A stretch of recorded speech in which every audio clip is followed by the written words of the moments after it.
Olá, tudo bom contigo? Você sabia que a história da ciência, ela casa com a história do conhecimento? Não sabia? Não te preocupa. Depois da vinheta, você ficará sabendo.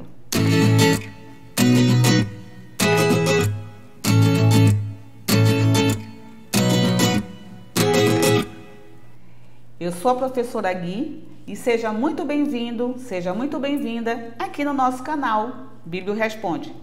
Se porventura você ainda não é inscrito, convido-te a se inscrever agora e acionar o sininho também. Assim você vai ficar por dentro de todos os vídeos que a gente vai postando aqui. Uma vez que esse canal, ele se volta para 3 campos. Nós trabalhamos com a catalogação, com a classificação e com a metodologia da pesquisa. Por isso que se você acionar o sininho, você vai saber exatamente quais são os dias que a gente vai colocar os vídeos voltados para cada área do teu interesse, ok? Hoje nós iremos trabalhar, já que é quinta-feira, o assunto sobre metodologia da pesquisa. Então, vamos para o nosso aspecto introdutório.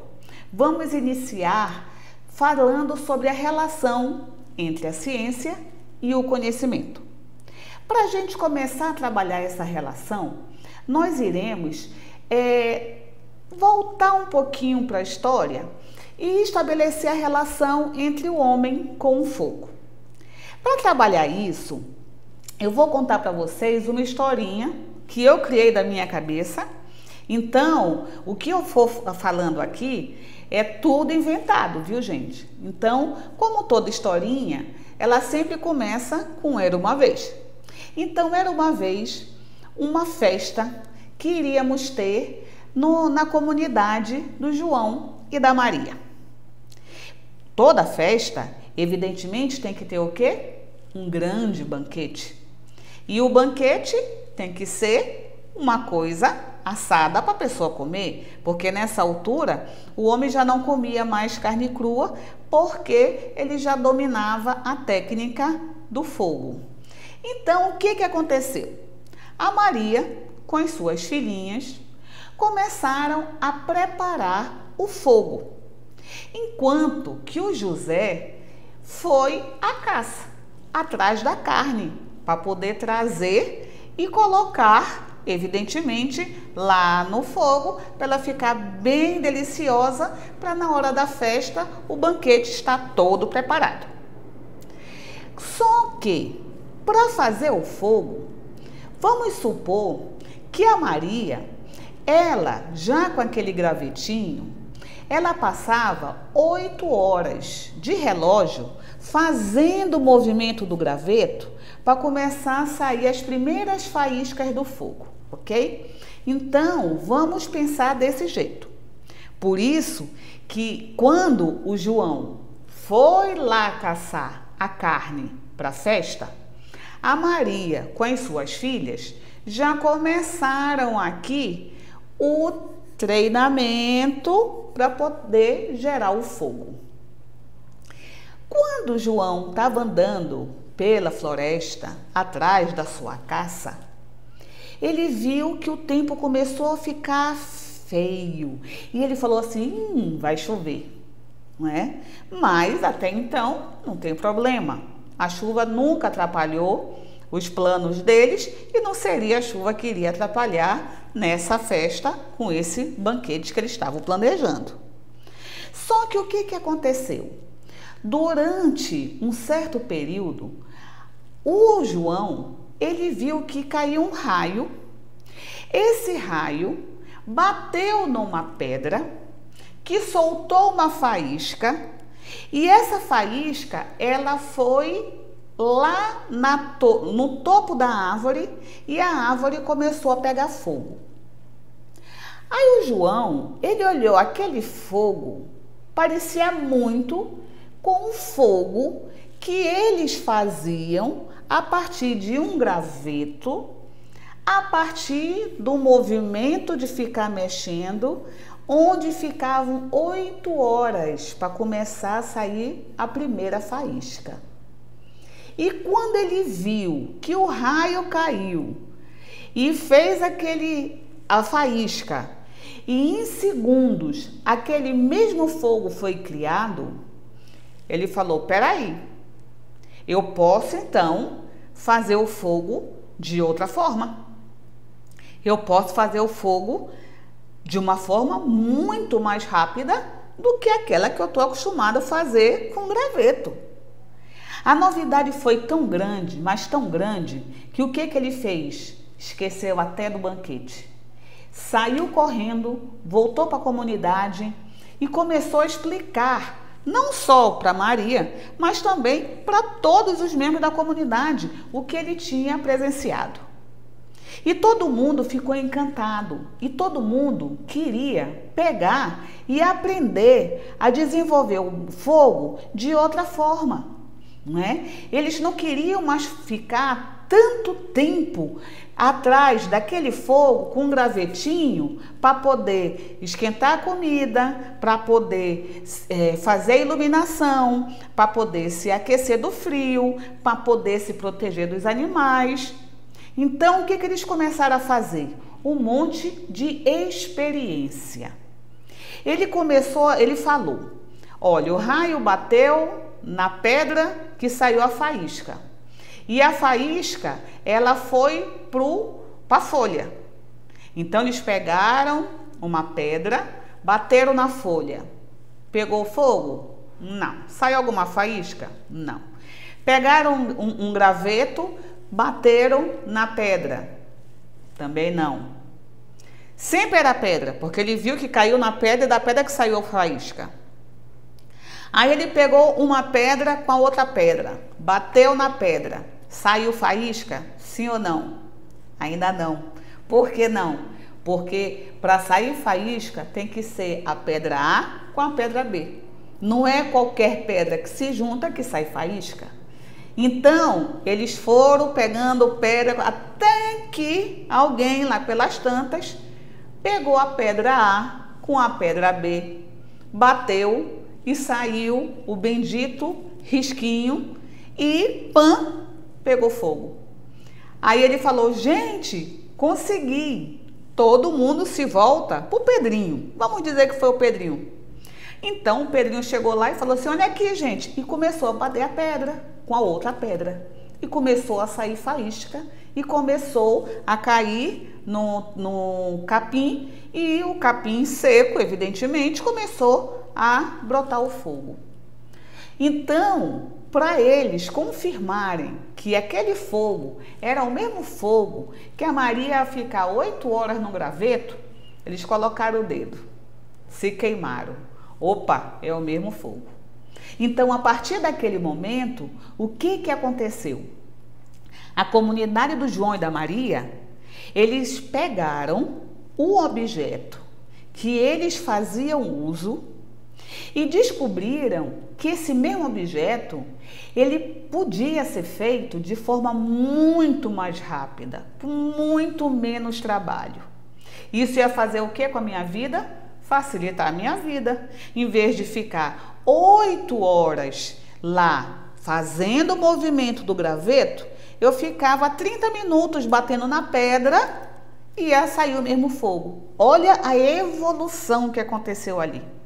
Não é? Então eu deixei de ser o homem da caverna primitiva e passei a ser o homem da caverna moderno, porque eu consegui melhorar a minha qualidade de vida.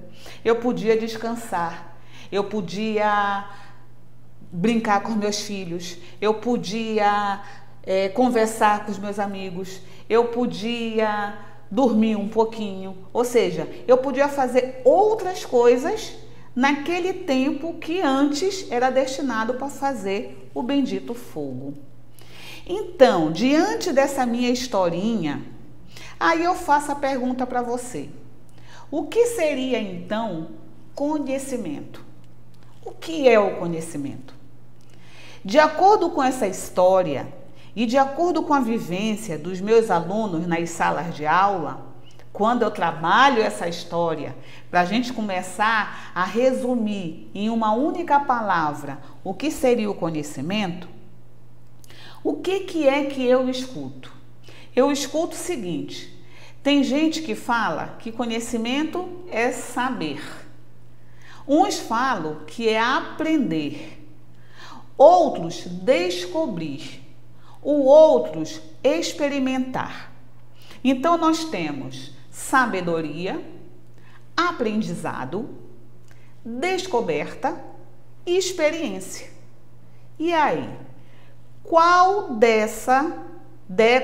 dessas palavras eu posso dizer que é o conhecimento?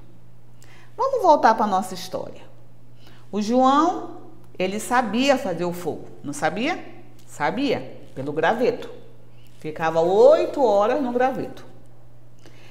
Quando, do nada, aquele raio bateu na pedra, que soltou uma faísca, e essa faísca fez com que surgisse o fogo em segundos, ele descobriu que aquele objeto, fogo, podia ser feito de outra forma. Então, aí houve a descoberta. E a partir do momento que ele descobriu isso, ele saiu correndo igual um louco para a aldeia para contar para os colegas, não foi? E à medida que ele estava contando, as pessoas começaram a fazer assim: então bora tentar também fazer. Então começaram a pegar o graveto com capim, bateu, não saiu fogo. Pegou a pedra com capim, pã, não pegou fogo. Pegou uma pedra com a outra pedra, pã, não pegou fogo. Nesse momento, eles estavam aprendendo. Estava tendo um processo de aprendizagem aí. Eles já sabiam que capim com graveto não gera fogo. Pedra com capim não gera fogo. Pedra com pedra não gera fogo. Somente a pedra A com a pedra B que gera fogo. Então, pelo erro e acerto, pela experiência, eles iam aprendendo o que gerava e o que não gerava fogo. Isso significa que eles começavam a ampliar a visão acerca do fazer o fogo. Ou seja, eles passavam a ter novos conhecimentos, novos saberes. Então, significa que o que é o conhecimento? O conhecimento é sabedoria? Sim. É aprendizagem? Sim. É descoberta? Sim. É experiência? Sim. Por quê? Porque o conhecimento nada mais é do que a relação entre o sujeito com o objeto. O meu sujeito na minha historinha foi o João. O meu objeto na historinha foi o fogo. Só que conhecimento não é uma simples relação entre o sujeito e o objeto.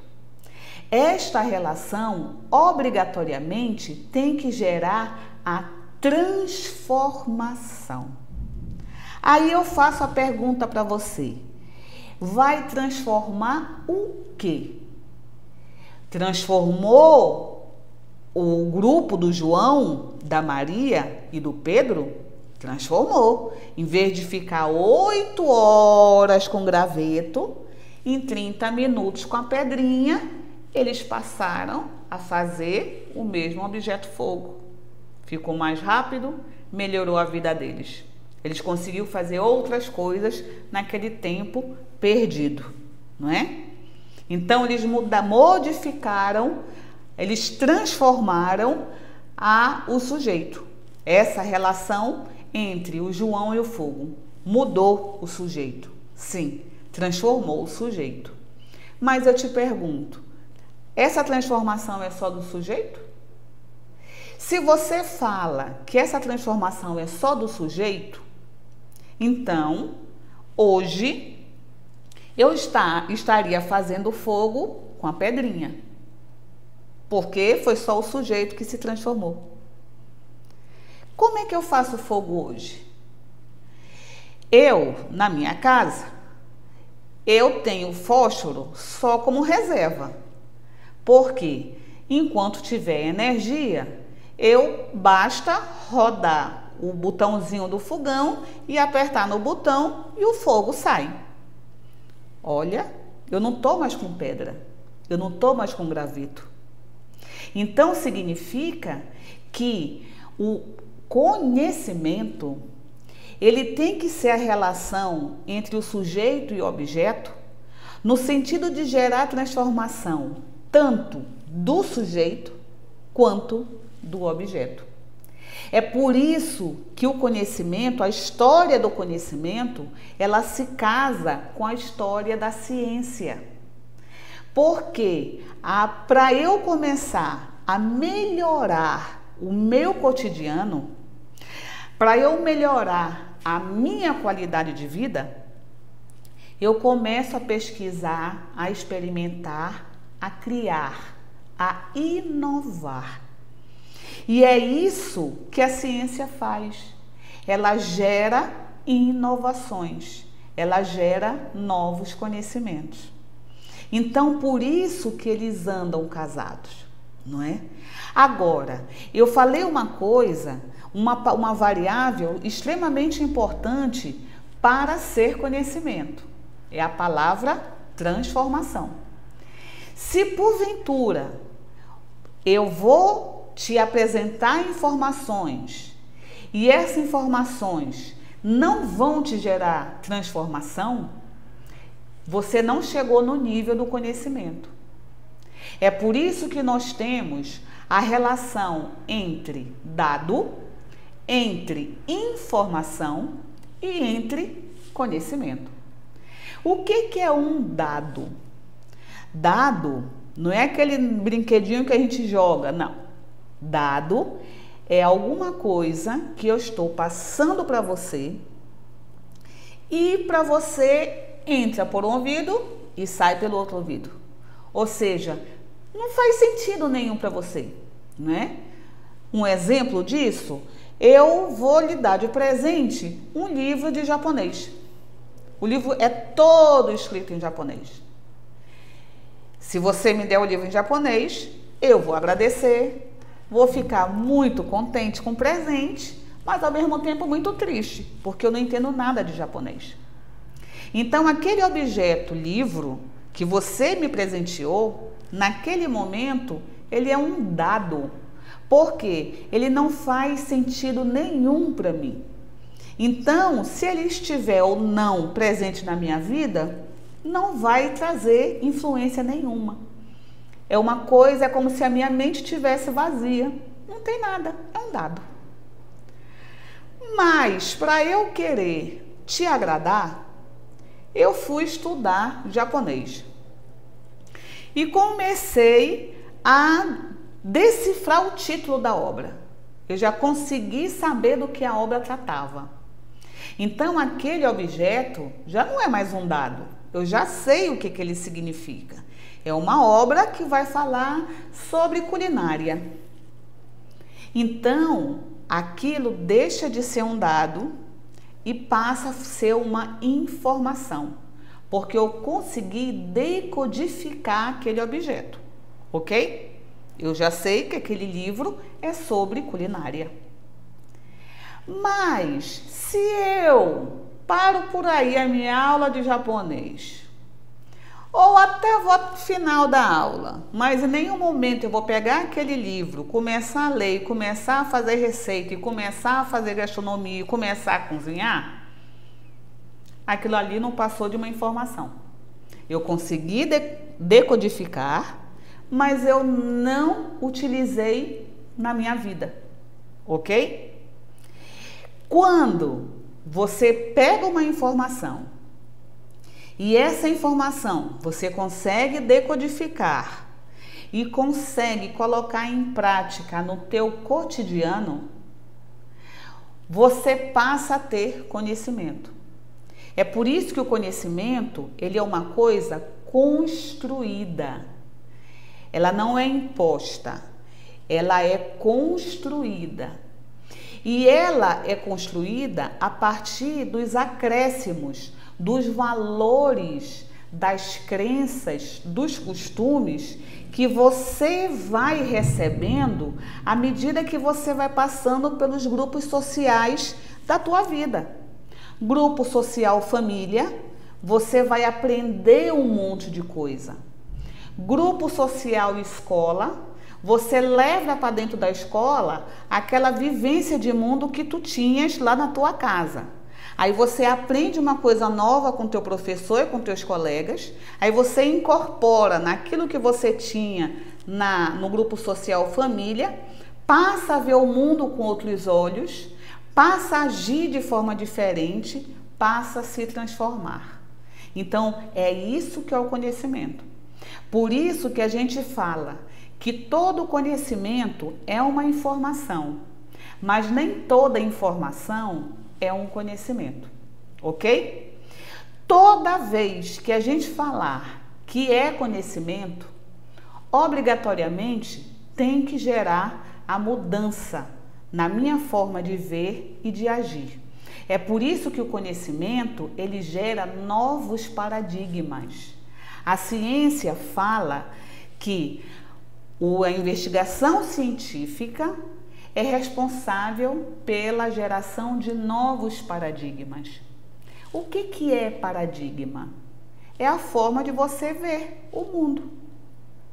Do jeito que o João e a Maria viam o ato de fazer o fogo com graveto, era um paradigma, era um contexto, era a forma como eles viam aquele contexto, era a forma como eles agiam diante daquele contexto. Aí, a partir do momento que começou a pedrinha com a pedrinha, gerou um novo saber, gerou um novo paradigma, ok? Então, o que são os novos paradigmas? São as novas formas de ver o mesmo contexto. Ou por melhoria, ou por solução de alguma problemática, mas o importante é, novo paradigma é você ver diferente o mesmo contexto. É por isso que a gente trabalha com a questão da ciência, não é? Porque esses novos paradigmas eu vou conseguindo como? Pelas crenças do meu cotidiano, que eu aprendi num grupo social família. Eu faço determinadas ações que elas dão certo, mas se eu chegar para você e perguntar por que você faz isso, você não sabe me dizer o porquê, mas você prova que aquilo ali dá certo, não é? Então, é o que nós chamamos de conhecimento popular, né? Eu posso também aprender esses novos paradigmas a partir das crenças religiosas. Então, vamos lá para a era do conhecimento. Antigamente, quando a gente ainda estava no senso comum, era a fase que nós chamamos de medo, né? Então, o homem tinha medo. O homem, lembra aquele mito da caverna? Eles pensavam que eram monstros e eles não saíam da caverna nunca, porque eles pensavam que aquelas imagens enormes eram monstros e iriam atacá-los, até que um resolve sair dali e descobriu que aquilo ali eram as pessoas e eram as sombras das pessoas, né? Então, nós temos, no primeiro momento, aquela fase do medo. Depois veio a fase do misticismo, não é? Olha, vai começar a chover porque os deuses ficaram com raiva, por alguma razão, nós fizemos alguma coisa e o ser superior vai nos castigar. É por isso que o fulano ficou doente. É por isso que o Beltrano chegou a óbito. Então, são as crenças que a gente vai começando a trazer junto com a história humana, até chegar naquela questão lá do iluminismo, não é? Então, a gente deixa a questão do teocentrismo e passa para o antropocentrismo, não é? As pessoas começaram a falar bem assim, peraí, será que é Deus mesmo? Será que Deus, eu fiz coisa tão errada ao ponto de Deus me castigar e me trazer uma doença? Será que é por isso que está chovendo? Aí eles começaram a questionar, não é? E aí começa nessas crenças filosóficas, junto com aquelas crenças fundamentais, justificadas, não é? É quando vem aquela parte dos estudos, onde eu vou descobrir que eu fiquei doente, não é porque foi Deus que me castigou. Eu fiquei doente porque algum agente patógeno entrou no meu organismo e me fez ficar doente por alguma razão, não é? Então, se a gente for analisar a ciência, o conceito de ciência, o critério da ciência, ele fala que a ciência, ela representa a construção do próprio conhecimento. Uma vez que a ciência gera novo paradigma, significa que gera algo novo, significa que gera conhecimento.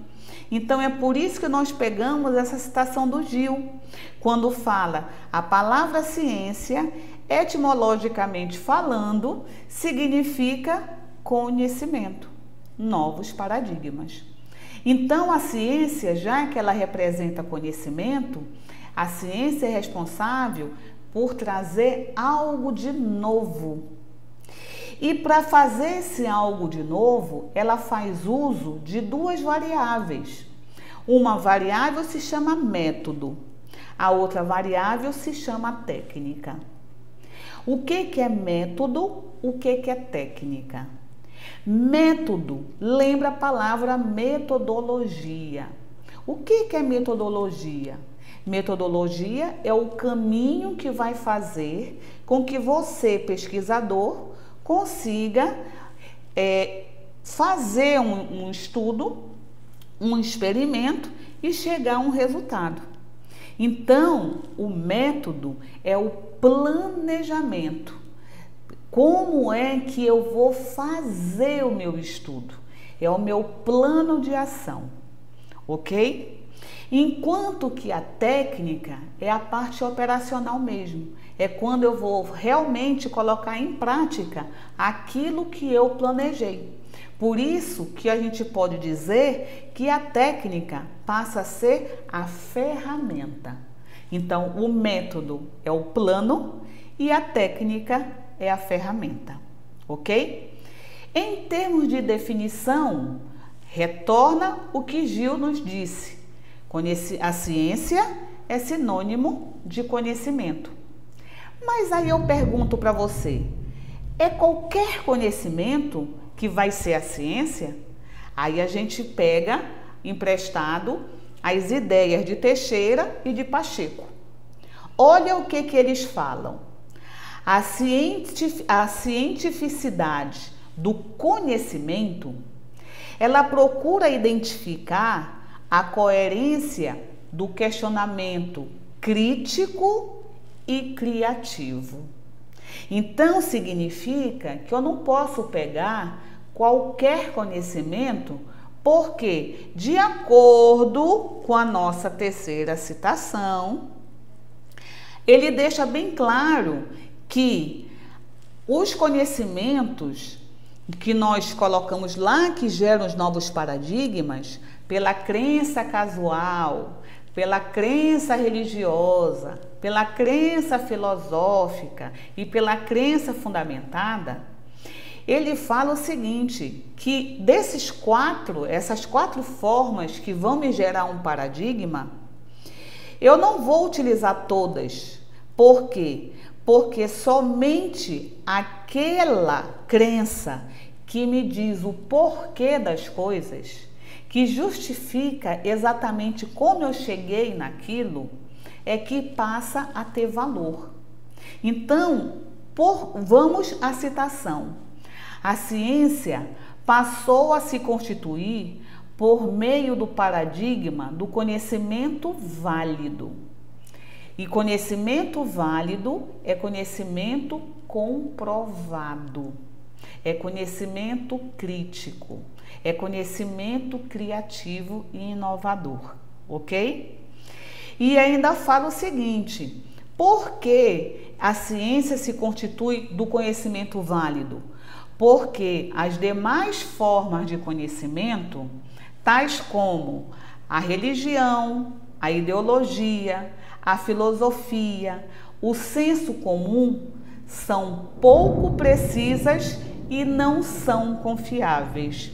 Por que não são confiáveis? Porque não consegue te responder o porquê o fenômeno está acontecendo da forma A e não da forma B. É por isso que a ciência, ela se casa somente com o conhecimento científico. Os outros conhecimentos são importantes? São, porque elas despertam a curiosidade no conhecimento científico. Mas para a ciência, o conhecimento válido é o conhecimento científico, que nós iremos ver nas próximas aulas, ok? Para que se faz ciência, se nós temos várias formas de obter novos paradigmas? Eu faço ciência, primeiro, para comprovar a minha hipótese. O que é uma hipótese? É a ideia que você tem acerca de algo ou de alguém. E essa ideia, você, a partir do teu estudo, ao final, tu vai me dizer se ela é verdadeira ou se ela é falsa. Então é por isso que ele fala que eu faço ciência para comprovar se as minhas hipóteses são verdadeiras ou falsas, no sentido de responder ao problema. Porque nós iremos ver nas outras aulas que toda e qualquer pesquisa, toda e qualquer investigação científica inicia a partir de uma problemática, a partir de um problema, ok? A ciência que constitui um dos mais importantes componentes a partir do iluminismo. Então, nós podemos dizer que, em termos de definição, a ciência significa conhecimento este que tem que estar atento e aprofundado de alguma coisa, corpo de conhecimentos sistematizados que, adquiridos via observação, identificação, pesquisa e explicação de determinadas categorias de fenômenos e de fatos, são formulados metódica e racionalmente. Metódica porque tem que ter um método, tem que ter um planejamento para permitir que eu repita o meu experimento quando se fizer necessário. Racionalmente é porque eu tenho que tentar ser o mais objetivo possível, esquecer a subjetividade e ser racional ao ponto de olhar o fenômeno do jeito que ele é e não do jeito que eu queria que ele fosse. Então a ciência, ela tem que aprofundar o seu estudo ao máximo para verificar justamente o porquê o fenômeno acontece desta forma, no sentido de dizer se a minha hipótese é verdadeira ou se é falsa e, portanto, de responder ao meu problema, que é o ponto inicial de toda e qualquer pesquisa. É por isso que, de acordo com Ruiz, em sentido amplo, a ciência significa simplesmente conhecimento, porque nós já vimos que é responsável pela geração de novos paradigmas, não é? Mas em sentido restrito, o que é a ciência na visão do autor?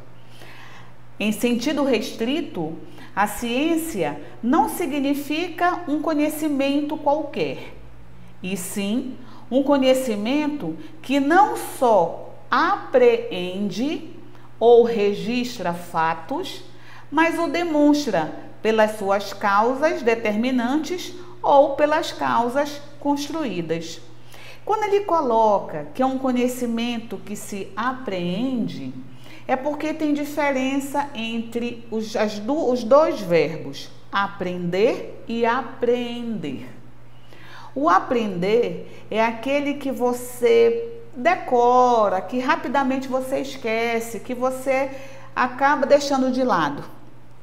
E o aprender é aquilo que te transforma, porque você usa novamente, reusa, reusa, reutiliza e assim vai moldando a tua forma de ver o mundo e a tua forma de agir. É por isso que o conhecimento, ele se relaciona com a apreender e não simplesmente com aprender, ok? E nós vimos então que a ciência, para ela conseguir se apresentar de forma metódica, se ela conseguir apreender o processo, para ela conseguir explicar o porquê o fenômeno acontece da forma A e não da forma B, significa que a ciência, ela apresenta características específicas. E essas características, elas vão ser trabalhadas na nossa próxima aula, ok? Então, por isso ficamos agora por aqui. Se você gostou, não esqueça de dar o seu like. Se você ainda não é inscrito no nosso canal, nós pedimos para você, por gentileza, se inscrever. Se você já é inscrito, nós solicitamos que você compartilhe esse vídeo com teus colegas, porque se ele serve para você, com toda certeza vai servir para os teus colegas. Assim como a gente pede também para não esquecer de acionar o teu sininho. Assim você vai ficar sabendo quando a gente postar a continuação desse vídeo, ok? Então eu espero você na próxima aula. Fique com Deus e até lá!